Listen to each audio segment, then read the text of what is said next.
Hello student, आज आम देखा इतिहास तृतीय अध्याय मंगल साम्राज्य 1526 रु 1707 पर्यंत। प्रथम आम देखा मोगल मान भारत आगमन विषय। 16 शताब्दीर आरंभ में तुगलक वंशर पतन पर सुल्तान शासन दुर्बल हो पड़ा। सामंत प्रादेशिक शासक माने सुल्तान मानू खातिर नक निज निज स्वाधीनता घोषणा करते। फल देश में अराजकता और विशृंखला देखा देता। सेतेबेले दिल्ली रे लोधी वंशर सुल्तान इब्राहिम लोधी राजत्व करुथिले। तांको स्वेच्छाचारी शासन रे अफगान अमीर माने असंतुष्ट होई तांको विरुद्ध षड्यंत्र कले। तांको क्षमतार विताड़ित करने पाई सेमाने काबूर राजा बाबन को साहाय्य लड़िले। तमे जानिछ कि मोगल वंशर नाम मंगल शब्द आसीछि। एही वंश भारत को दीर्घ दिन धरी शासन करथिले। तापर आमे देखिबा ठीक यही समय रे बाबर भारत आक्रमण करने चेष्टा करुथिले। तेणु से अफगानी अमीर मानक अनुरोध रक्षा करी भारत आक्रमण कले। दीर्घ 200 वर्ष धरी मोगल मानक अधीन रे भारतीय माने रहिथिले। वर्तमान भारतर प्रधानमंत्री स्वाधीनता दिवस रे लालकिल्ला रु देश को जो उद्बोधन दियंती ताहा मोगल सम्राट मानक बासभवन थिला। तापर आमे देखिबा बाबर। बाबर तैमूर लंक वंश थिले। तांको पितांको नाम थिला उमर शेख मिर्जा। से तुर्किस्तान अंतर्गत फरगणार राजा थिले। बाबर जड़े साहसी वीर थिले और सैन्य चालन रे तांकर विशेष दक्षता थिला। से काबुल और कांदाहार जय करथिले। तापर से भारत आक्रमण कले। 1526 ख्रीष्टाब्द रे पानीपत नामक स्थान रे बाबर और इब्राहिम लोधी मध्य तुमुल युद्ध होइतिला। यह प्रथम पानीपत युद्ध नाम प्रसिद्ध। बाबर यही युद्ध रे विजय लाभ कला परे दिल्ली और आगरा अधिकार करी भारत रे विशाल मोगल साम्राज्यर मूलभित्ति स्थापन कले। बाबर 1527 ख्रीष्टाब्द रे राणा संगा को खानवा ठारे परास्त करी जा फल खानवा युद्ध नाम परिचित हैला। या परे से मेदिनी राव को विरोध रे 1528 ख्रीष्टाब्द युद्ध करी चांदर दुर्ग अधिकार करथिले। 1529 ख्रीष्टाब्द रे नुसरत और महमूद को पाटना निकटवर्ती घरघरा नदी कूल परास्त करथिले। यह घरघरा युद्ध नाम प्रसिद्ध। यह युद्ध बाबर शेष युद्ध थिला। शेष में बाबर 1530 ख्रीष्टाब्द रे मृत्युवरण करथिले। बाबर मृत्यु बेलकु तांको साम्राज्य पंजाब ठारू बिहार पर्यंत विस्तार लाभ करिथिला। बाबर केवल एक योद्धा नथिले बरं सुसाहित्यक थिले। तुर्की भाषा से जो आत्मजीवनी रचना करथिले ताहा बाबर नाम प्रसिद्ध अछि। तुमे जानिछ कि पानीपत क्योंठारे अछि? दिल्ली ठारू कुरुक्षेत्र आड़क जिया बेले पानीपत पड़ी थाए और खानवा आगरा ठारू प्राय 32 किलोमीटर दूर रे फतेहपुर निकटरे खानवा नामक स्थान अछि। तापर आमे देखिबा हुमायूं। बाबर को मृत्यु पर तांकर ज्येष्ठ पुत्र हुमायूं 1530 ख्रीष्टाब्द सिंहासन आरोहण करथिले। किंतु मोगल साम्राज्यर भित्तिभूमि सुदृढ़ नथिबा हेतु यार सुरक्षा सकाशे हुमायूं को संघर्ष करने पड़ता। हुमायूं को राज्य शासन आरंभ में अफगानी माने पुणी दिल्ली उपर रखी आंखि पकाई थिले। यही समय रे हुमायूं को भाई माने सिंहासन लाभ पाई चक्रांत करथिले। केतेक सम्रांत और उच्चपदस्थ कर्मचारी मध्य हुमायूं को विरोध में चक्रांत करथिले। नुआ करी गढ़ा जाइथिबा सेनाबाहिनी मध्य दृढ़ नथिला। एपरि भाव में सबुआड़ू विपद माड़ी आसिला। निजर साहस और दक्षता अभाव हुमायूं एही परिस्थितिर मुकाबिला करि पाइले नाही। परिमाण रे तांको निजर राज्य हराइबाकू पड़िथिला। शेर शाह सहित संघर्ष देखिबा। हुमायूं को बहादुर शाह को परास्त करी गुजरात और मालवा अधिकार करथिले। पश्चिम रे बहादुर शाह को भली पूर्व रे शेर खां पराक्रमी अफगान विद्रोही मध्य अन्यतम थिले।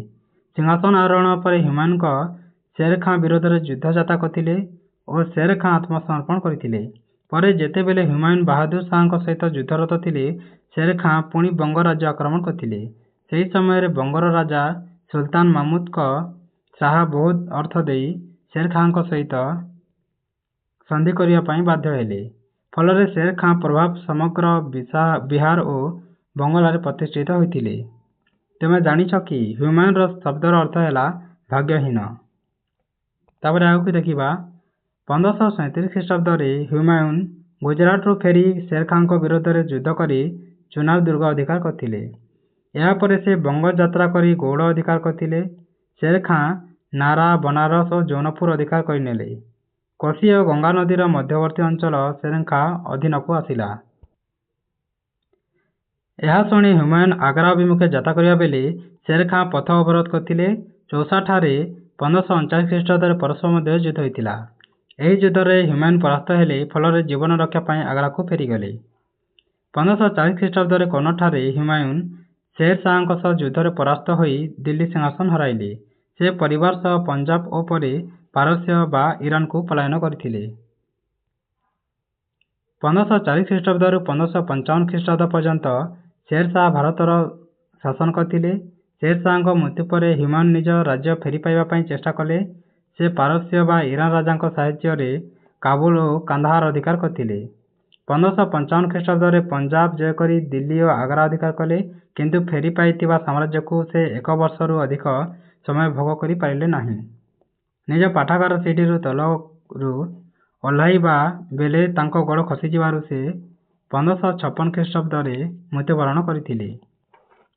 ମୋଗଲ ସାମ୍ରାଜ୍ୟର ବିସ୍ତାର ଦେଖିବା। ଆକବରଙ୍କ ଠାରୁ ଔରଙ୍ଗଜେବଙ୍କ ରାଜତ୍ୱ କାଳ ମଧ୍ୟଯୁଗୀୟ ଇତିହାସର ଏକ ଉଲ୍ଲେଖନୀୟ ସମୟ। ଏହି ସମୟରେ ମୋଗଲମାନେ ଭାରତର ଅଧିକାଂଶ ଅଞ୍ଚଳରେ କ୍ଷମତା ବିସ୍ତାର କରିବା ସହ ରାଜନୈତିକ ଏକତା ଆଣିଥିଲେ। ଏହା ସହିତ ସାହିତ୍ୟ, କଲା, କୃଷି ଓ ବାଣିଜ୍ୟର ବିକାଶ ହୋଇଥିଲା। ହିନ୍ଦୁ ଓ ମୁସଲମାନ ସଂସ୍କୃତିର ସମନ୍ୱୟ ଫଳରେ ଭାରତରେ ଏକ ନୂତନ ସଂସ୍କୃତିର ଅଭ୍ୟୁଦୟ ହୋଇଥିଲା। ଆମେ ଦେଖିବା ଏବେ ଆକବର। ମୋଗଲ ସମ୍ରାଟମାନଙ୍କ ମଧ୍ୟରେ ମହାନୁଭବ ଆକବର ସର୍ବଶ୍ରେଷ୍ଠ ସମ୍ରାଟ ଥିଲେ। ତାଙ୍କ ପିତା ହୁମାୟୁନଙ୍କ ମୃତ୍ୟୁ ବେଳକୁ ଆକବରଙ୍କୁ ମାତ୍ର 13 ବର୍ଷ ବୟସ ହୋଇଥିଲା। ସେ ସେତେବେଳେ ପଞ୍ଜାବର ଶାସନ ଦାୟିତ୍ୱରେ ଥିଲେ। ସେଠାରେ ସେ ମୋଗଲ ସମ୍ରାଟ ରୂପେ ଅଭିଷିକ୍ତ ହୋଇଥିଲେ, କିନ୍ତୁ ପ୍ରକୃତପକ୍ଷେ ବୈରାମ ଖାଁ ତାଙ୍କର ଅଭିଭାବକ ରୂପେ ଶାସନ କାର୍ଯ୍ୟ ପରିଚାଳନା କରିଥିଲେ। ହୁମାୟୁନଙ୍କ ମୃତ୍ୟୁ ପରେ ହିମୁ ମୋଗଲମାନଙ୍କୁ ପରାସ୍ତ କରି ଦିଲ୍ଲୀ ଓ ଆଗ୍ରା ଅଧିକାର କରିଥିଲେ।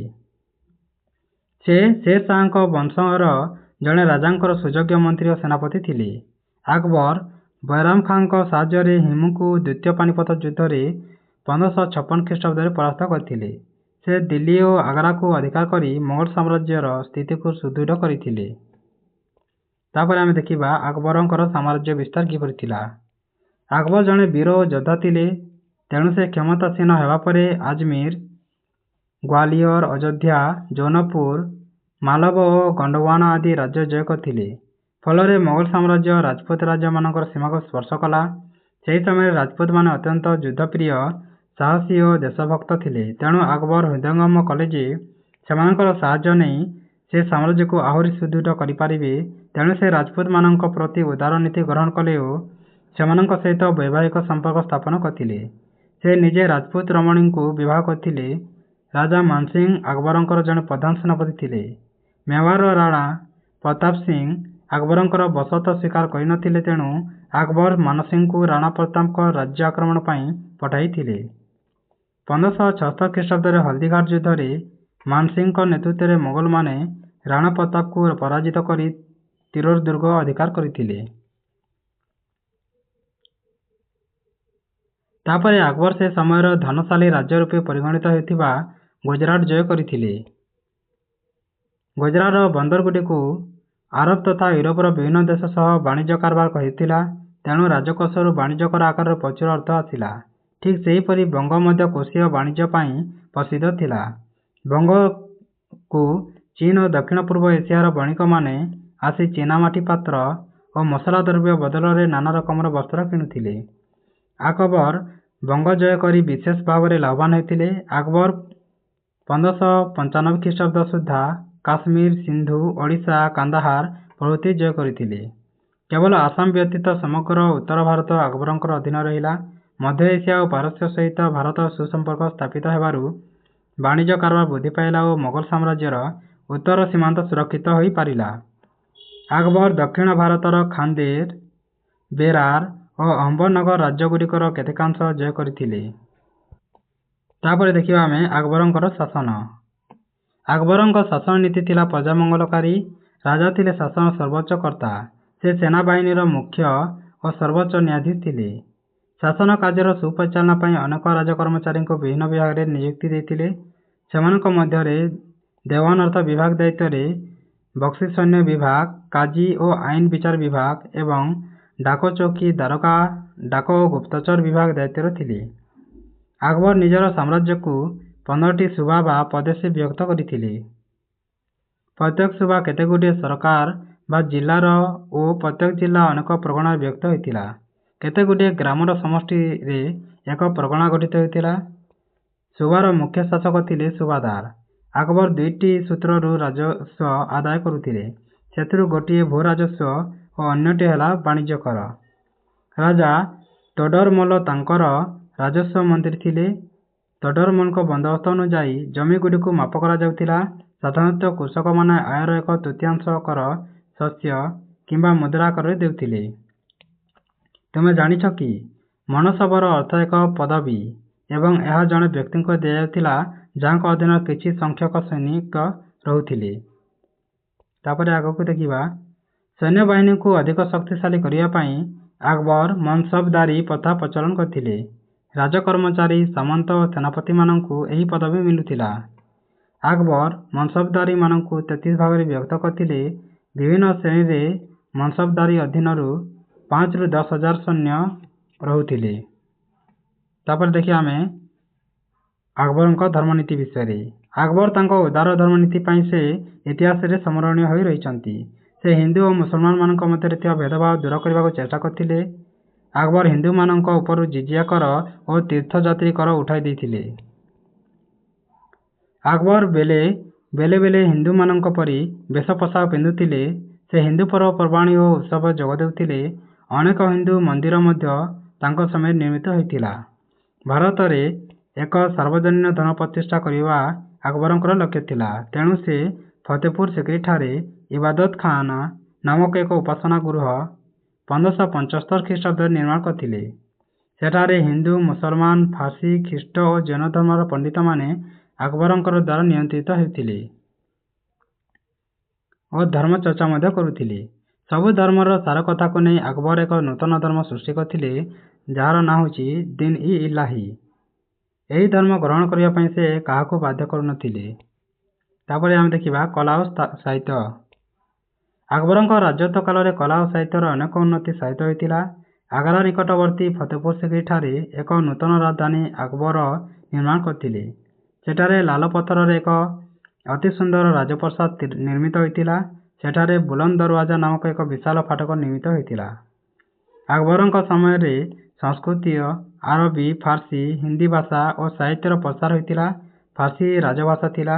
ତାଙ୍କ ରାଜଦରବାରରେ ବହୁତ ପଣ୍ଡିତ ଥିଲେ। ସେମାନଙ୍କ ମଧ୍ୟରୁ ଆବୁଲ ଫାଜଲ ଆକବରନାମା ଆଇନ-ଇ-ଆକବରୀ ନାମକ 2ଟି ଐତିହାସିକ ଗ୍ରନ୍ଥ ଫାର୍ସୀ ଭାଷାରେ ରଚନା କରିଥିଲେ। ମହାଭାରତ ଓ ରାମାୟଣ ମଧ୍ୟ ଫାର୍ସୀ ଭାଷାରେ ଅନୁବାଦିତ ହୋଇଥିଲା। ତୁଳସୀଦାସ ହିନ୍ଦୀ ରାମାୟଣ ରଚନା କରିଥିଲେ ଯାହା ରାମଚରିତମାନସ ନାମରେ ପରିଚିତ। ତାନସେନ ଆକବରଙ୍କର ଦରବାରରେ ସର୍ବଶ୍ରେଷ୍ଠ ସଙ୍ଗୀତଜ୍ଞ ଥିଲେ। 1605 ଖ୍ରୀଷ୍ଟାବ୍ଦରେ ଆକବରଙ୍କର ମୃତ୍ୟୁ ହୋଇଥିଲା। ତାପରେ ଆମେ ଦେଖିବା ଜାହାଙ୍ଗୀରଙ୍କ ବିଷୟରେ। ଆକବରଙ୍କର ଶାସନ ଉତ୍ତମ ଥିବା ଯୋଗୁଁ ମୋଗଲ ସାମ୍ରାଜ୍ୟ ସୁଦୃଢ଼ ଓ ସମୃଦ୍ଧିଶାଳୀ ହୋଇ ପାରିଥିଲା। ତେଣୁ ଆକବରଙ୍କର ଉତ୍ତରାଧିକାରୀମାନଙ୍କୁ ଯଥା ଜାହାଙ୍ଗୀର, ଶାହଜାହାନ ଓ ଔରଙ୍ଗଜେବଙ୍କୁ ରାଜ୍ୟ ଶାସନ କରିବାରେ ବିଶେଷ ଅସୁବିଧା ହୋଇନଥିଲା। ସମ୍ରାଟ ଆକବରଙ୍କ ମୃତ୍ୟୁ ପରେ ତାଙ୍କ ପୁତ୍ର ଜାହାଙ୍ଗୀର ଆଗ୍ରାଠାରେ 1605 ଖ୍ରୀଷ୍ଟାବ୍ଦରେ ସିଂହାସନ ଆରୋହଣ କରିଥିଲେ। 1611 ଖ୍ରୀଷ୍ଟାବ୍ଦରେ ଜାହାଙ୍ଗୀର ନୂରଜାହାନଙ୍କୁ ବିବାହ କରିଥିଲେ। ନୂରଜାହାନଙ୍କ ଅତ୍ୟନ୍ତ ସୁନ୍ଦରୀ ଓ ବୁଦ୍ଧିମତୀ ଥିଲେ। ନିଜର ରୂପ, ଗୁଣ ଓ ବୁଦ୍ଧି ବଳରେ ସେ ଜାହାଙ୍ଗୀରଙ୍କୁ ପ୍ରଭାବିତ କରିପାରୁଥିଲେ। ଜାହାଙ୍ଗୀର ବିଳାସପୂର୍ଣ୍ଣ ଜୀବନଯାପନ କରି ଯେତେବେଳେ ଶାସନ କାର୍ଯ୍ୟରେ ଅବହେଳା କରୁଥିଲେ, ନୂରଜାହାନ ଅନେକ ସମୟରେ ଶାସନ କାର୍ଯ୍ୟ ପରିଚାଳନା କରିଥିଲେ। ସରକାରୀ କାଗଜପତ୍ର ଓ ନିର୍ଦ୍ଦେଶନାମାରେ ନୂରଜାହାନଙ୍କ ଦସ୍ତଖତ କରୁଥିଲେ। ସେ ସମୟରେ ମୁଦ୍ରାରେ ଜାହାଙ୍ଗୀରଙ୍କ ସହିତ ନୂରଜାହାନଙ୍କ ନାମ ମଧ୍ୟ ରହୁଥିଲା। ଜାହାଙ୍ଗୀରଙ୍କ ବଙ୍ଗଦେଶରେ ବିଦ୍ରୋହ ଦମନ କରି ସେଠାରେ ନିଜର କର୍ତ୍ତୃତ୍ୱ ଦୃଢ଼ କରିଥିଲେ। ମେୱାରର ରାଜା ଅମର ସିଂ ଜାହାଙ୍ଗୀରଙ୍କ ସହିତ ସନ୍ଧି କରି ତାଙ୍କର ବଶତା ସ୍ୱୀକାର କରିଥିଲେ। ଜାହାଙ୍ଗୀର ପଞ୍ଜାବର ପାହାଡ଼ିଆ ଅଞ୍ଚଳରେ ଅବସ୍ଥିତ କାଙ୍ଗରା ଦୁର୍ଗ ଅଧିକାର କରିଥିଲେ। ଦାକ୍ଷିଣାତ୍ୟର ଅହମ୍ମଦନଗର ରାଜ୍ୟ ତାଙ୍କ ଅଧୀନକୁ ଆସିଥିଲା। ସେ ତାଙ୍କ ପିତାଙ୍କ ଭଳି ରାଜପୁତମାନଙ୍କ ସହିତ ବୈବାହିକ ସମ୍ପର୍କ ଦ୍ୱାରା ବନ୍ଧୁତା ସ୍ଥାପନ କରିଥିଲେ। ଇଂଲଣ୍ଡର ରାଜା ପ୍ରଥମ ଜେମ୍ସ ତାଙ୍କ ଦୂର ରୂପେ ସାର୍ ଟମାସ ରୋଙ୍କୁ ଜାହାଙ୍ଗୀରଙ୍କ ଦରବାରକୁ ପଠାଇଥିଲେ। ସାର୍ ଟମାସ ରୋ ଜାହାଙ୍ଗୀରଙ୍କୁ ଭେଟି ତାଙ୍କଠାରୁ ଇଂରେଜମାନଙ୍କ ପାଇଁ ବାଣିଜ୍ୟ ସୁବିଧା ହାସଲ କରୁଥିଲେ। ରାଜକୁମାର ଖୁରମ ଏବଂ ଶାହଜାହାନ ଜାହାଙ୍ଗୀରଙ୍କ ଶାସନର ଶେଷ ବର୍ଷରେ ବିଦ୍ରୋହ କରିଥିଲେ। 1637 ଖ୍ରୀଷ୍ଟାବ୍ଦରେ ସମ୍ରାଟ ଜାହାଙ୍ଗୀରଙ୍କ ମୃତ୍ୟୁ ହୋଇଥିଲା। କେବେ? 1637 ଖ୍ରୀଷ୍ଟାବ୍ଦରେ। ତାପରେ ଆମେ ଦେଖିବା ଶାହାଜାହାନଙ୍କ ବିଷୟରେ। ଜାହାଙ୍ଗୀରଙ୍କ ତୃତୀୟ ପୁତ୍ର ଶାହାଜାହାନ ପିତାଙ୍କ ମୃତ୍ୟୁ ପରେ 1627 ଖ୍ରୀଷ୍ଟାବ୍ଦରେ ସିଂହାସନ ଆରୋହଣ କରିଥିଲେ। 1628 ଖ୍ରୀଷ୍ଟାବ୍ଦରେ ବୁନ୍ଦେଲଖଣ୍ଡର ବିଦ୍ରୋହ ଦମନ କଲେ। ସେହିପରି 1629 ଖ୍ରୀଷ୍ଟାବ୍ଦରେ ଗୁଜରାଟ ଓ ଦାକ୍ଷିଣାତ୍ୟ ପ୍ରଶାସନ ଦାୟିତ୍ୱରେ ଥିବା ଖାଁ ଜାହାନ ଲୋଦୀଙ୍କ ବିଦ୍ରୋହକୁ ଦମନ କରିଥିଲେ। ଏହାପରେ ସେ ବଙ୍ଗଳାରେ ଥିବା ପର୍ତ୍ତୁଗୀଜମାନଙ୍କୁ ଆକ୍ରମଣ କରିବା ଫଳରେ ସେମାନେ ଆତ୍ମସମର୍ପଣ କରିଥିଲେ। କାନ୍ଦାହାର ଦୁର୍ଗର ଗୁରୁତ୍ୱ ଉପଲବ୍ଧି କରି ଶାହାଜାହାନ ବହୁ ଚେଷ୍ଟା କରି ପାରସ୍ୟ ସମ୍ରାଟଙ୍କ କବଳରୁ ଏହାର ଉଦ୍ଧାର କରିଥିଲେ ହେଁ କିଛି ଦିନ ପରେ ଏହା ହରାଇଥିଲେ। ସେ 3 ଥର କାନ୍ଦାହାର ଅଧିକାର କରିବାକୁ ଉଦ୍ୟମ କରି ବିଫଳ ହୋଇଥିଲେ। ଶେଷରେ ସେ ଅହମ୍ମଦନଗର ଜୟ କରିଥିଲେ। ବିଜାପୁର ଓ ଗୋଲକୋଣ୍ଡାର ସୁଲତାନମାନେ ଶାହାଜାହାନଙ୍କ ସହିତ ସନ୍ଧି କରି ତାଙ୍କର ଅଧୀନତା ସ୍ୱୀକାର କରିଥିଲେ। ଶାହାଜାହାନ ନିଜର ପୁତ୍ର ଔରଙ୍ଗଜେବଙ୍କୁ ଦାକ୍ଷିଣାତ୍ୟର ସୁବାଦାର ରୂପେ ନିଯୁକ୍ତ କରିଥିଲେ। ଶାହାଜାହାନଙ୍କ ରାଜତ୍ୱରେ ମୋଗଲ କଲା ଓ ସ୍ଥାପତ୍ୟ ବିକାଶର ଚରମ ସୀମାରେ ପହଞ୍ଚିଥିଲା। ଆଗ୍ରାରେ ଯମୁନା ନଦୀ କୂଳରେ ଥିବା ତାଜମହଲ ଶାହାଜାହାନଙ୍କ ନିଜ ପତ୍ନୀ ମମତାଜଙ୍କ ସ୍ମୃତି ରକ୍ଷା ଉଦ୍ଦେଶ୍ୟରେ ତିଆରି କରିଥିଲେ। ଏହି ତାଜମହଲ ଆଜି ମଧ୍ୟ ତାର ସୌନ୍ଦର୍ଯ୍ୟରେ ଦର୍ଶକ ମନକୁ ଲୋଭାଉଛି ବା ଆକର୍ଷିତ କରୁଅଛି। ଏହା ବିଶ୍ୱର ସପ୍ତାଶ୍ଚର୍ଯ୍ୟ ମଧ୍ୟରେ ସ୍ଥାନ ପାଇଛି। ଏତଦ୍ ବ୍ୟତୀତ ଶାହାଜାହାନଙ୍କ ଜୁମା ମସଜିଦ, ମୋତି ମସଜିଦ ସୁନ୍ଦର କାରୁକାର୍ଯ୍ୟ ପୂର୍ଣ୍ଣ ଥିଲା। ସେ ମଧ୍ୟ ଦିଲ୍ଲୀର ଉପକଣ୍ଠ ଯମୁନା ନଦୀ କୂଳରେ ଶାହାଜାହାନବାଦ ନଗରୀ ପ୍ରତିଷ୍ଠା କରିଥିଲେ। ଏଠାରେ ଲାଲକିଲ୍ଲା ବା ରେଡ୍ ଫୋର୍ଟ ନିର୍ମାଣ କରାଯାଇଥିଲା। ଏହି ଦୁର୍ଗ ମଧ୍ୟରେ ଥିବା ସୌଧମାନଙ୍କ ମଧ୍ୟରେ ମୋତି ମହଲ, ହୀରା ମହଲ, ରଙ୍ଗ ମହଲ, ଦେୱାନୀ ଖାସ ଓ ଦେୱାନୀ ଆମ୍ ଉଲ୍ଲେଖନୀୟ ଅଟେ। ପରିଶେଷରେ 1666 ଖ୍ରୀଷ୍ଟାବ୍ଦରେ 74 ବର୍ଷ ବୟସରେ ଶାହାଜାହାନ 8 ବର୍ଷ ବନ୍ଦୀଶାଳାରେ ଜୀବନ କଟାଇ ମୃତ୍ୟୁବରଣ କରିଥିଲେ। ତାପରେ ଆମେ ଦେଖିବା ଔରଙ୍ଗଜେବଙ୍କ ବିଷୟରେ। ପିତା ଶାହାଜାହାନ ଜୀବିତ ଥିବା ଅବସ୍ଥାରେ 1658 ଖ୍ରୀଷ୍ଟାବ୍ଦରେ ଔରଙ୍ଗଜେବ ସିଂହାସନ ଅଧିକାର କରିଥିଲେ। ଧର୍ମନୀତି। ଔରଙ୍ଗଜେବ ଜଣେ ନୈଷ୍ଠିକ ମୁସଲମାନ ଥିଲେ। ହିନ୍ଦୁମାନଙ୍କ ପ୍ରତି ତାଙ୍କର ବିଦ୍ୱେଷ ମନୋଭାବ ଥିଲା। ସେ ହିନ୍ଦୁମାନଙ୍କ ଉପରେ ପୁଣି ଥରେ ଜିଜିୟା ଓ ତୀର୍ଥଯାତ୍ରୀ କର ବସାଇଥିଲେ। ସେ ରାଜପୁତମାନଙ୍କୁ ମଧ୍ୟ ହତାଦର କରୁଥିଲେ। ଶିଖମାନଙ୍କ ଉପରେ ମଧ୍ୟ ଅତ୍ୟାଚାର କରୁଥିଲେ। ଫଳରେ ଦେଶର ଚାରିଆଡ଼େ ଅଶାନ୍ତି ଦେଖାଯାଇଥିଲା। ଯାହାର ଫଳସ୍ୱରୂପ ଜାଟ, ଶିଖ, ସତନାମୀ, ବୁନ୍ଦେଲି, ରାଜପୁତ ଓ ମରହଟ୍ଟାମାନେ ଔରଙ୍ଗଜେବଙ୍କ ଧର୍ମାନ୍ଧତା ଓ ହିନ୍ଦୁ ବିଦ୍ୱେଷ ନୀତି ବିରୋଧରେ ବିଦ୍ରୋହ କରିଥିଲେ। ରାଜଜୟ ଓ ବିଦ୍ରୋହ ଦମନ କିପରି କରିଥିଲେ? ଔରଙ୍ଗଜେବ ଆସାମ ଓ କୁଚବିହାର ଜୟ କରିଥିଲେ। ଭାରତର ଉତ୍ତର ପଶ୍ଚିମାଞ୍ଚଳରେ ବାସ କରୁଥିବା ପାହାଡ଼ିଆ ଜାତିମାନଙ୍କର ବିଦ୍ରୋହ ଦମନ କରି ସେ ସୀମାନ୍ତରେ ଶାନ୍ତି ପ୍ରତିଷ୍ଠା କରିଥିଲେ।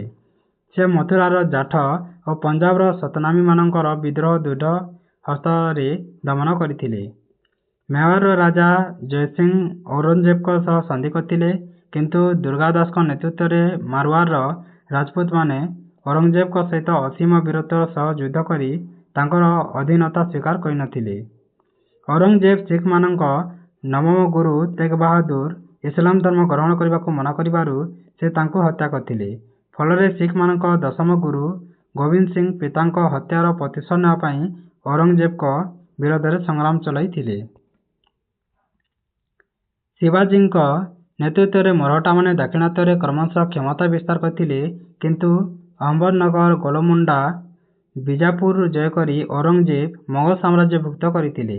ଭାରତର ପୂର୍ବ ଓ ପଶ୍ଚିମ ଉପକୂଳରୁ ଔରଙ୍ଗଜେବ ପର୍ତ୍ତୁଗୀଜ ଓ ଇଂରେଜମାନଙ୍କ ଉପଦ୍ରବରୁ ରକ୍ଷା କରିଥିଲେ। ସେ ପର୍ତ୍ତୁଗୀଜ ଜଲଦସ୍ୟୁମାନଙ୍କୁ ଜବତ କରି ଚଟ୍ଟଗ୍ରାମ ଅଧିକାର କରିଥିଲେ।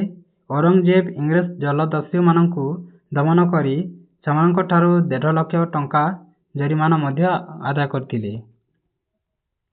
ଔରଙ୍ଗଜେବ 1707 ଖ୍ରୀଷ୍ଟାବ୍ଦରେ ମୃତ୍ୟୁବରଣ କରିଥିଲେ। ସେ ଜଣେ ସଂଯମୀ ଓ କର୍ତ୍ତବ୍ୟପରାୟଣ ରାଜା ଥିଲେ। ଅନ୍ୟ ମୋଗଲ ସମ୍ରାଟଙ୍କ ଭଳି ତାଙ୍କ ଜୀବନ ବିଳାସମୟ ନ ହୋଇ ସରଳ ଓ ନିରାଡମ୍ବର ଥିଲା। ତାପରେ ଦେଖିବା ଆମେ ମୋଗଲ ଶାସକମାନଙ୍କର ଅନ୍ୟ ଶାସକମାନଙ୍କ ସହ ସମ୍ପର୍କ କିପରି ଥିଲା। ମୋଗଲମାନେ ଅତ୍ୟନ୍ତ କ୍ଷମତାଶାଳୀ ଥିଲେ। ଭାରତର ଯେଉଁ ରାଜା ବସତ ସ୍ୱୀକାର କରୁନଥିଲେ ତାଙ୍କ ବିରୁଦ୍ଧରେ ସେମାନେ ଯୁଦ୍ଧ କରୁଥିଲେ। ତେଣୁ ଭାରତର ଅନେକ ଶାସକ ସେମାନଙ୍କ ସହ ସନ୍ଧି କରିବା ପାଇଁ ଆଗେଇ ଆସୁଥିଲେ। ସେମାନଙ୍କ ମଧ୍ୟରୁ ରାଜପୁତମାନେ ପ୍ରଥମେ ଥିଲେ। ଅନେକ ରାଜପୁତ ରାଜା ସେମାନଙ୍କ କନ୍ୟାକୁ ମୋଗଲ ପରିବାରରେ ବିବାହ କରାଇ ମୋଗଲ ଦରବାରରେ ଉଚ୍ଚ ପଦବୀ ପାଇଥିଲେ। ସେମାନଙ୍କ ମଧ୍ୟରୁ ଜାହାଙ୍ଗୀର ମାତା ଅମ୍ବର ଶାସକ ରାଜପୁତ କନ୍ୟା ଥିଲେ। ଶାହଜାହାନଙ୍କ ମାତା ରାଠୋର ରାଜକୁମାରୀ ଥିଲେ, ଯେ କି ମାରୱାରର ଶାସକ ଥିଲେ। ସିସୋଦିୟ ରାଜପୁତମାନେ ମୋଗଲ ଶାସକଙ୍କ ବସତ ସ୍ୱୀକାର କରିବା ପାଇଁ ମନା କରିଦେଇଥିଲେ। ମୋଗଲମାନେ ସେମାନଙ୍କୁ ପରାଜିତ କରିଥିଲେ, ମାତ୍ର ସେମାନଙ୍କୁ ଉପଯୁକ୍ତ ସମ୍ମାନ ଦେଇ ତାଙ୍କ ଜମିକୁ ଫେରାଇ ଦେଇଥିଲେ। ଶତ୍ରୁମାନେ ପରାଜିତ ହୋଇ ସାରିବା ପରେ ମଧ୍ୟ ମୋଗଲମାନେ ତାଙ୍କୁ ଅସମ୍ମାନ କରୁନଥିଲେ। ଫଳରେ ଅନେକ ରାଜପୁତ ରାଜାମାନଙ୍କ ଉପରେ ମୋଗଲ ଶାସକମାନେ ପ୍ରଭାବ ବିସ୍ତାର କରିବା ଅତ୍ୟନ୍ତ ସୁବିଧା ହେଉଥିଲା। କିନ୍ତୁ ଔରଙ୍ଗଜେବ ଶାସକ ଥିବା ସମୟରେ ସେ ଶିବାଜୀଙ୍କୁ ଅପମାନିତ କରିବା ଦ୍ୱାରା ତାକୁ କୁପ୍ରଭାବ ମୋଗଲ ସାମ୍ରାଜ୍ୟ ଉପରେ ପଡ଼ିଥିଲା। ତାପରେ ଆମେ ଦେଖିବା ମୋଗଲ ଶାସନ କିପରି କରିଥିଲେ। ମୋଗଲମାନେ ଭାରତରେ ଯେ କେବଳ ବିଶାଳ ସାମ୍ରାଜ୍ୟ ପ୍ରତିଷ୍ଠା କରିଥିଲେ ତାହା ନୁହେଁ, ସୁଶାସନ ମଧ୍ୟ ପ୍ରତିଷ୍ଠା କରିଥିଲେ। ସୁଶାସନ ପାଇଁ ମୋଗଲ ସମ୍ରାଟ ଆକବର ଇତିହାସରେ ଅମର ହୋଇ ରହିଛନ୍ତି। ଆକବରଙ୍କ ଶାସନ ନୀତି ଥିଲା କେନ୍ଦ୍ରୀୟ ରାଜତନ୍ତ୍ର। ରାଜା ଥିଲେ ଶାସନ ସର୍ବୋଚ୍ଚ କର୍ତ୍ତା, ସୈନ୍ୟବାହିନୀର ମୁଖ୍ୟ ଓ ସର୍ବୋଚ୍ଚ ନ୍ୟାୟାଧୀଶ। ଶାସନରେ ପରାମର୍ଶ ଦେବା ପାଇଁ ଏକ ମନ୍ତ୍ରୀ ପରିଷଦ ଓ ଅନ୍ୟାନ୍ୟ କର୍ମଚାରୀ ରଖିଥିଲେ। ଶାସନର ସୁପରିଚାଳନା ପାଇଁ ଆକବର ତାଙ୍କ ସାମ୍ରାଜ୍ୟକୁ 15ଟି ସୁବା ବା ପ୍ରଦେଶରେ ବିଭକ୍ତ କରିଥିଲେ। ପ୍ରତ୍ୟେକ ସୁବାରୁ ଜଣେ ଜଣେ ସୁବାଦାର ଶାସନ କରୁଥିଲେ। ତାଙ୍କ ନିକଟରେ ଅନେକ ନିମ୍ନପଦସ୍ଥ କର୍ମଚାରୀ ରହୁଥିଲେ। ପ୍ରତ୍ୟେକ ସୁବା କେତେକ ସରକାର ବା ଜିଲ୍ଲାରେ ବିଭକ୍ତ ହେଉଥିଲା। ଏହାର ଶାସନ କାର୍ଯ୍ୟ ମୁଖ୍ୟତଃ 4 ଜଣ କର୍ମଚାରୀଙ୍କ ଉପରେ ନ୍ୟସ୍ତ ଥିଲା। ପ୍ରତ୍ୟେକ ସରକାର କେତେକ ପରଗଣାରେ ବିଭକ୍ତ ହେଉଥିଲା ଏବଂ ପ୍ରତ୍ୟେକଟି ପାଇଁ 4 ଜଣ ମୁଖ୍ୟ କର୍ମଚାରୀ ନିଯୁକ୍ତି ପାଉଥିଲେ। ଗ୍ରାମଗୁଡ଼ିକୁ ନେଇ ପରଗଣା ଗଠିତ ହେଉଥିଲା। ସାମରିକ ଶାସନ ବା ମନସବଦାରୀ ପ୍ରଥା ଆକବର ପ୍ରଚଳନ କରିଥିଲେ। ଆକବରଙ୍କ ସମୟରେ ସେ ହିନ୍ଦୁମାନଙ୍କ ଉପରୁ ତୀର୍ଥକର ଓ ଜିଜିଆ କର ଉଠାଇ ଦେଇଥିଲେ। ଭୂ ରାଜସ୍ୱ ଦେଶର ସର୍ବଶ୍ରେଷ୍ଠ ଆଦାୟ ଥିଲା। ଉତ୍ପାଦନର 1/3 ଅଂଶ ଭୂ ରାଜସ୍ୱ ରୂପ ନେଉଥିଲେ। ଆକବରଙ୍କର ବିଚାର ବ୍ୟବସ୍ଥା ମଧ୍ୟ ବହୁତ ଉନ୍ନତ ଧରଣର ଥିଲା। ହିନ୍ଦୁମାନଙ୍କ ପାଇଁ ହିନ୍ଦୁ ବିଚାରପତି ନିଯୁକ୍ତି ପାଉଥିଲେ। ମୋଗଲ ଶାସକମାନଙ୍କ ଧର୍ମନୀତି ଦେଖିବା। ମୋଗଲ ସମ୍ରାଟମାନେ ଇସଲାମ ଧର୍ମାବଲମ୍ବୀ ଥିଲେ ମଧ୍ୟ ଔରଙ୍ଗଜେବକୁ ବାଦ ଦେଲେ ଅନ୍ୟ ସମସ୍ତ ମୁସଲମାନ ଶାସକମାନେ ଅତ୍ୟନ୍ତ ଉଦାର ଥିଲେ। ପ୍ରାଚୀନ କାଳରୁ ଭାରତରେ ଦେଖାଦେଉଥିବା ଧର୍ମ ଭାବନା ପ୍ରତି ସେମାନେ ସମ୍ମାନ ଜଣାଉଥିଲେ। ଏହି ସମୟରେ ଭାରତରେ ଶୈବ ଧର୍ମ, ବୈଷ୍ଣବ ଧର୍ମ, ଶିଖ ଧର୍ମ, ଇସଲାମ, ଖ୍ରୀଷ୍ଟିଆନ, ଜୈନ ଓ ଜୋରାଷ୍ଟ୍ରର ଧର୍ମ ମଧ୍ୟ ପ୍ରଚଳିତ ଥିଲା। ଫଳରେ ସମସ୍ତ ଧର୍ମାବଲମ୍ବୀ ମଧ୍ୟରେ ସୁସମ୍ପର୍କ ଥିଲା। ମୋଗଲ ସମ୍ରାଟମାନଙ୍କ ମଧ୍ୟରେ ମହାନୁଭବ ଆକବରଙ୍କ ଦିନ୍ ଇଲାହି ଧର୍ମ ଥିଲା ସବୁଠାରୁ ଶ୍ରେଷ୍ଠ କୃତ୍ୟ। ପ୍ରତ୍ୟେକ ଧର୍ମ ମଧ୍ୟରେ ପ୍ରୀତି ସ୍ଥାପନ କରି ଏକ ସର୍ବଭାରତୀୟ ଜାତି ଗଠନ କରିବା ଆକବରଙ୍କର ଉଦ୍ଦେଶ୍ୟ ଥିଲା। ଆକବର ହିନ୍ଦୁମାନଙ୍କ ଉପରୁ ଘୃଣ୍ୟ ଜାତି କର ଓ ଜିଜିଆ କର ଉଠାଇ ଦେଇ ସବୁ ଧର୍ମ ଲୋକଙ୍କୁ ସମାନ ସୁବିଧା ସୁଯୋଗ ପ୍ରଦାନ କରୁଥିଲେ। ମାତ୍ର ଔରଙ୍ଗଜେବଙ୍କ ଶାସନ ସମୟରେ ହିନ୍ଦୁମାନଙ୍କୁ କୌଣସି ଉଚ୍ଚ ପଦପଦବୀରେ ନିଯୁକ୍ତି ଦିଆଗଲା ନାହିଁ। ଔରଙ୍ଗଜେବଙ୍କ ହିନ୍ଦୁ ବିରୋଧୀ ନୀତି ଯୋଗୁଁ ମୋଗଲ ସାମ୍ରାଜ୍ୟ ପତନ ଆଡ଼କୁ ଯାଇଥିଲା। ମୋଗଲ ଶାସନ ସମୟରେ ଲୋକମାନଙ୍କର ସାମାଜିକ ଓ ଅର୍ଥନୈତିକ ଅବସ୍ଥା ଦେଖିବା। ମୋଗଲ ଶାସନ କାଳରେ ସମ୍ରାଟ ସମାଜର ପ୍ରଥମ ନାଗରିକ ଥିଲେ ଏବଂ ସାମଗ୍ରୀ ସମାଜର ପ୍ରଥମ ମହିଳା ଥିଲେ। ତତ୍କାଳୀନ ମୁସଲମାନ ସମାଜ 4 ଗୋଟି ବା 4 ଶ୍ରେଣୀରେ ବିଭକ୍ତ ହୋଇଥିଲେ। ସମ୍ରାଟଙ୍କ ପରେ ସମାଜରେ ସମ୍ଭ୍ରାନ୍ତ ଶ୍ରେଣୀ, ମଧ୍ୟବିତ୍ତ ଶ୍ରେଣୀ ଓ ସର୍ବନିମ୍ନ ଶ୍ରେଣୀ ରହୁଥିଲେ। ସମ୍ଭ୍ରାନ୍ତ ଶ୍ରେଣୀର ଲୋକମାନେ ବିଳାସରେ ଜୀବନ ଅତିବାହିତ କରୁଥିଲେ। ସମ୍ଭ୍ରାନ୍ତ ବା ମଧ୍ୟବିତ୍ତ ଶ୍ରେଣୀରେ ବ୍ୟବସାୟୀ, ଲେଖକ, ବୈଦ୍ୟ, କଳାକାର ଇତ୍ୟାଦି ଥିଲେ। ସର୍ବନିମ୍ନ ଶ୍ରେଣୀରେ କୃଷକ, ବଣିକ, ଶ୍ରମିକ ଓ ସୁନାରୀ ଇତ୍ୟାଦି ଥିଲେ। ଏମାନଙ୍କ ଅବସ୍ଥା ଅତ୍ୟନ୍ତ ଶୋଚନୀୟ ଥିଲା। ସୁଲତାନି ଶାସନ ପରି ମାଗଣ ବା ମୋଗଲ ଶାସନ କାଳରେ ମଧ୍ୟ ସମାଜରେ ଦାସତ୍ୱ ପ୍ରଥା ପ୍ରଚଳନ ଥିଲା। ମୁସଲମାନମାନେ ଭୋଜନରେ ଭାତ, ରୁଟି ଓ ବିଭିନ୍ନ ପ୍ରକାର ମାଂସ ଖାଦ୍ୟ ରୂପେ ଗ୍ରହଣ କରୁଥିଲେ। ବିରିୟାନୀ ଏବଂ ଚକମ୍ବର ସେମାନଙ୍କର ପ୍ରିୟ ଖାଦ୍ୟ ଥିଲା। ସେମାନେ ସେଓ, ଅଙ୍ଗୁର ଓ ଡାଳିମ୍ବ ଆଦି ଫଳ ଖାଇବା ସହ ରଙ୍ଗୀନ ସରବତ ପାନୀୟ ଆକାରରେ ବ୍ୟବହାର କରୁଥିଲେ। ହିନ୍ଦୁମାନଙ୍କର ପ୍ରିୟ ଖାଦ୍ୟ ଖେଚୁଡ଼ି ଥିଲା। ଉତ୍ତର ଭାରତର ହିନ୍ଦୁମାନେ ମୁଖ୍ୟତଃ ରୁଟି ପ୍ରିୟ ଥିଲେ। ପର୍ବପର୍ବାଣୀରେ ହିନ୍ଦୁମାନେ ପୁରୀ, ଲୁଚି ଏବଂ କ୍ଷୀରି ଆଦି ପ୍ରସ୍ତୁତ କରୁଥିଲେ। ମୋଗଲ ଶାସକମାନେ ଦାମୀ ପୋଷାକ ପରିଧାନ କରୁଥିଲେ। ମୁସଲମାନ ରମଣୀମାନେ ସାଲୱାର କୁର୍ତ୍ତା ପରିଧାନ କରୁଥିଲେ। ସେମାନେ କଜ୍ଜଲ, ଅତର, ଗୋଲାପ ଜଳ, ନଖରଞ୍ଜକ, ମେହେନ୍ଦି ଆଦି ପ୍ରସାଧନୀ ସାମଗ୍ରୀ ବ୍ୟବହାର କରୁଥିଲେ। ସେପରି ସମ୍ଭ୍ରାନ୍ତ ହିନ୍ଦୁମାନେ ମୂଲ୍ୟବାନ ପୋଷାକ ପରିଧାନ କରୁଥିଲେ। ସାଧାରଣ ଜନତା ମୋଟା ସୂତାରେ ବୁଣା ଯାଉଥିବା ପୋଷାକ ପିନ୍ଧୁଥିଲେ ଏବଂ ମୁଣ୍ଡରେ ପଗଡ଼ି ବାନ୍ଧୁଥିଲେ। ନାରୀମାନେ କଜଳ, ସିନ୍ଦୁର, ଅତର ଏବଂ ନଖରଞ୍ଜକ ଆଦି ବ୍ୟବହାର କରୁଥିଲେ ଏବଂ ଶରୀରର ବିଭିନ୍ନ ସ୍ଥାନରେ ଚିତା କୁଟାଉଥିଲେ। ମୋଗଲ ଯୁଗର ସମ୍ରାଟ ଓ ସମ୍ଭ୍ରାନ୍ତମାନେ ନୌବିହାର, ଶିକାର, ଖଣ୍ଡାଯୁଦ୍ଧ, ଘୋଡ଼ା ଦୌଡ଼, ତୀର ଚାଳନା ଦ୍ୱାରା ଅବସର ବିନୋଦନ କରୁଥିଲେ। ସାଧାରଣ ମୁସଲମାନମାନେ ଶତରଞ୍ଜ, ଗୁଡ଼ି ଉଡ଼ା, ପାରା ଉଡ଼ା, କୁକୁଡ଼ା ଲଢ଼େଇ ଆଦି ଖେଳରେ ଅବସର ବିନୋଦନ କରୁଥିଲେ। ଏହି ସମୟରେ ହିନ୍ଦୁମାନେ ମଲ୍ଲଯୁଦ୍ଧ, କୁସ୍ତି ଓ ଶିକାର ଆଦି ମାଧ୍ୟମରେ ଅବସର ବିନୋଦନ କରୁଥିଲେ। ଏହା ସହିତ ପଶାପାଲି, ବାଦ୍ୟଯନ୍ତ୍ର, ରାମଲୀଳା, କୃଷ୍ଣଲୀଳା ତଥା ଯାଦୁ ଖେଳ ଆଦି ଦର୍ଶନ କରି ଅବସର ବିନୋଦନ କରୁଥିଲେ।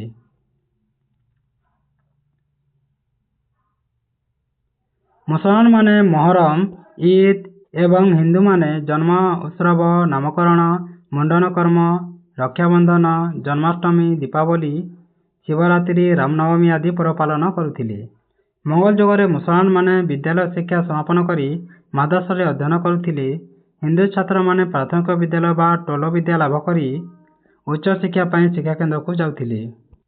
ତାପରେ ଆମେ ଦେଖିବା ସାହିତ୍ୟ, କଳା ଓ ସ୍ଥାପତ୍ୟର ବିକାଶ କେମିତି ହୋଇଥିଲା। ମୋଗଲ ରାଜତ୍ୱ କାଳରେ ଫାର୍ସି, ଆରବୀ, ଉର୍ଦ୍ଦୁ, ହିନ୍ଦୀ ଭାଷା ଓ ସାହିତ୍ୟରେ ବିଶେଷ ଉନ୍ନତି ସାଧିତ ହୋଇଥିଲା। ମୋଗଲ ଦରବାରରେ ଅନେକ ବିଶିଷ୍ଟ କବି, ସାହିତ୍ୟିକ ଓ ଐତିହାସିକ ଥିଲେ। ଆକବର ନିଜେ ନିରକ୍ଷର ଥିଲେ ମଧ୍ୟ ସାହିତ୍ୟ ପ୍ରତି ତାଙ୍କର ବିଶେଷ ଅନୁଗତ ଥିଲା। ବାବର, ହୁମାୟୁନ, ଜାହାଙ୍ଗୀର ଓ ଔରଙ୍ଗଜେବ ନିଜ ନିଜର ଆତ୍ମଚରିତ ଲେଖି ମୋଗଲ ଯୁଗର ସାହିତ୍ୟକୁ ପରିପୁଷ୍ଟ କରିଥିଲେ। କବିର ତୁଳସୀଦାସ ରଚିତ ଗ୍ରନ୍ଥଗୁଡ଼ିକ ବେଶ ଜନପ୍ରିୟ ହୋଇପାରିଥିଲା। ଅନ୍ଧକବି ସୁରଦାସ ସୁରସାଗର ରଚନା କରିଥିଲେ। ରସ ଖାଁଙ୍କ ଭକ୍ତିଗୀତ ଗୁଡ଼ିକର ମଧ୍ୟରେ ପ୍ରେମ ବାଟିକା ପ୍ରସିଦ୍ଧ ଥିଲା। ଅନେକ ପ୍ରାଚୀନ ହିନ୍ଦୁ ଗ୍ରନ୍ଥ ଫାର୍ସି ଭାଷାରେ ଅନୁବାଦିତ ହୋଇଥିଲା। ସାହିତ୍ୟ ମାଧ୍ୟମରେ ହିନ୍ଦୁ ଓ ଇସଲାମ ସଂସ୍କୃତିର ସମନ୍ୱୟ ଘଟିଥିଲା। ତାପରେ ଆମେ ଦେଖିବା କଳା ଓ ସ୍ଥାପତ୍ୟ। ମୋଗଲ ଯୁଗର କଳା ଓ ସ୍ଥାପତ୍ୟ କେବଳ ଭାରତରେ ନୁହେଁ ସମଗ୍ର ବିଶ୍ୱରେ ଆଦୃତ ହୋଇଥିଲା। ମୋଗଲ ବଂଶର ଜନପ୍ରିୟ ଶାସକ ଆକବର ଏବଂ ଶାହଜାହାନଙ୍କ ପୃଷ୍ଠପୋଷକତା ଲାଭ କରି ସେହି ସମୟରେ କଳା ଓ ସ୍ଥାପତ୍ୟ ଉନ୍ନତିର ଚରମ ସୀମାରେ ପହଞ୍ଚିଥିଲା। ଶାହଜାହାନଙ୍କ ରାଜତ୍ୱ କାଳ ମୋଗଲ କଳା ଓ ସ୍ଥାପତ୍ୟରେ ସୁବର୍ଣ୍ଣ ଯୁଗ ରୂପେ ପ୍ରସିଦ୍ଧ। ମୋଗଲ ସମ୍ରାଟମାନେ ଅଜସ୍ର ଅର୍ଥ ବ୍ୟୟରେ କାରୁକାର୍ଯ୍ୟପୂର୍ଣ୍ଣ ମନୋରମ ରାଜପ୍ରାସାଦ, ଦୁର୍ଗ, ମସଜିଦ, ସମାଧି, ସୌଧ ଆଦି ନିର୍ମାଣ କରିଥିଲେ।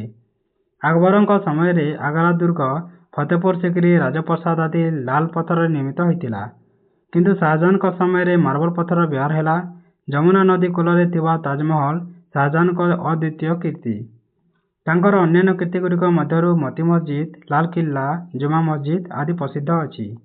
ଏସବୁ କୀର୍ତ୍ତି ଇସଲାମ ଓ ଭାରତର କଳା ଶୈଳୀ ନିର୍ମିତ ହୋଇଥିଲା। ଏତଦ୍‌ବ୍ୟତୀତ ହୀରା, ମଣି, ମୁକ୍ତା ଖଚିତ ବିଶ୍ୱବିଖ୍ୟାତ ମୟୂର ସିଂହାସନ ଶାହଜାହାନ ନିର୍ମାଣ କରିଥିଲେ। ଜାହାଙ୍ଗୀରଙ୍କ ସମୟରେ ଚିତ୍ରକଳାର ବିକାଶ ହୋଇଥିଲା। ଜାହାଙ୍ଗୀର ସାର୍ ଟମାସଙ୍କ ସଂସ୍ପର୍ଶରେ ଆସି ୟୁରୋପୀୟ ଚିତ୍ରକଳା ପ୍ରତି ଆକୃଷ୍ଟ ହୋଇଥିଲେ। ବିଶ୍ୱନାଥ ଦାସ ତାଙ୍କ ଦରବାରରେ ଶ୍ରେଷ୍ଠ ଚିତ୍ରକର ଥିଲେ। ଯଦି ଏହି ଭିଡିଓଟି ତୁମମାନଙ୍କୁ ଭଲ ଲାଗିଥାଏ ତେବେ ତୁମ ସାଙ୍ଗମାନଙ୍କ ସହିତ ସେୟାର କରିବ। ଧନ୍ୟବାଦ।